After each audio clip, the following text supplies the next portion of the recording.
Hello అందరికీ welcome back to my channel. చిలకడ దుంపలు ఎప్పుడైనా తిన్నారా లేదా అనేది కామెంట్ చేయండి. అలాగే వీటిని మీ ఏరియాలో ఏమంటారో కూడా కామెంట్ చేసేయండి. అంటే ఒక్కొక్కరు ఒక్కొక్క విధంగా అంటారు కదా, అందుకే మీరేమంటారో కూడా కామెంట్ చేసేయండి. అలాగే కొంతమంది ఇందులో బెల్లం వేసుకొని, సాల్ట్ వేసుకొని, షుగర్ వేసుకొని అయితే ఉడకబెట్టుకుంటారు కదా, మరి మీరు ఎలా ఉడకబెట్టుకొని తింటారో కామెంట్ చేసేయండి.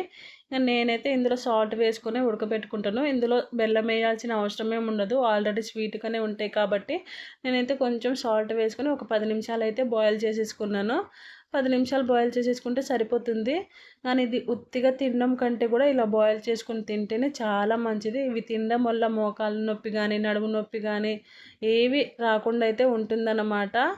అలాగే హెల్త్కి కూడా చాలా మంచిది. ఒక్కసారైనా తినడానికి ట్రై చేయండి. చాలా అంటే చాలా బాగుంటాయి ఇవి. అలాగే వేడివేడిగా తినడం కంటే కూడా కొంచెం చల్లారించిన తర్వాత తింటేనే చాలా మంచిది. మరి వీడియో కనుక నచ్చినట్టయితే లైక్, షేర్ అండ్ సబ్స్క్రైబ్.